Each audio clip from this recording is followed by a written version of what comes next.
Complete off grid പവറിൽ കാര്യങ്ങൾ ഉപയോഗിക്കുന്ന ഒരു വീട്ടിൽ KSEBയുടെ കണക്ഷൻ തീർത്തും ഇല്ലാത്തൊരു വീട്ടിൽ വർഷക്കാലത്ത് എങ്ങനെയാണ് ഇവിടുത്തെ പവർ കാര്യങ്ങൾ എന്തൊക്കെ ഉപകരണങ്ങൾ ഇവർ ഉപയോഗിക്കുന്നുണ്ട് വീട്ടിൻ്റെ ഉള്ളിലെ അവസ്ഥ എന്താണ് ഈ കാര്യങ്ങളൊക്കെ ആയിട്ടാണ് നമ്മൾ നിങ്ങളുമായിട്ട് ഷെയർ ചെയ്യാൻ പോകുന്നത്. നമുക്ക് എങ്ങനെ വീട്ടിനകത്ത് കയറ്റി കംപ്ലീറ്റ് നോക്കിയാലോ.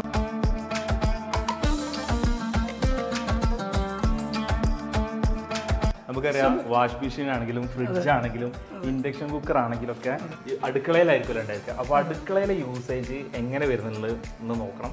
മുമ്പ് ഇവിടെ വീഡിയോ എടുക്കാൻ വന്ന സമയത്ത് കിച്ചണിൽ നമ്മൾ ഹൈലൈറ്റ് ആയിട്ടുള്ള മാർക്ക് ചെയ്തിട്ടുള്ള ഒരു സംഭവം ഉണ്ടായിരുന്നതാണ്. ഇതിന്റെ മുകളിൽ ഇവിടെ ഒരു സംഭവം ഇരിക്കുന്നുണ്ടായിരുന്നു. ഇതിന്റെ ഡീറ്റെയിൽ ഒന്ന് പറഞ്ഞു കൊടുക്കാം. ഇത് നമ്മൾ ബാറ്ററിയുടെ സ്റ്റോറേജ് എത്രത്തോളം ഉണ്ടെന്നുള്ളത് ഇപ്പം നിങ്ങൾക്ക് ഇപ്പോൾ നോക്കിയാൽ കാണാൻ പറ്റും.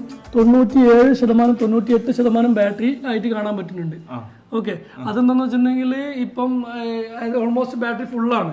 എന്നുവെച്ചാൽ ഇപ്പം ഉപയോഗിക്കുന്നതൊക്കെ ലൈവ് സോളാറിനാണ് കിട്ടിക്കൊണ്ടിരിക്കുന്നത്. ഫ്രിഡ്ജൊക്കെ ഇവിടെ വർക്കിംഗ് ആട്ടാ, വാഷിംഗ് മെഷീൻ ഉണ്ട്, ഇൻഡക്ഷൻ ഇപ്പൊ നമ്മൾ ചായ കുടിച്ചു അതൊക്കെ ഇപ്പൊ ഓൾമോസ്റ്റ് ഒരുവിധം അത്യാവശ്യം വേണ്ട വെള്ളം ചൂടാക്കലൊക്കെ ഇതിനകത്ത് തന്നെയാണ് ചെയ്യുന്നത്.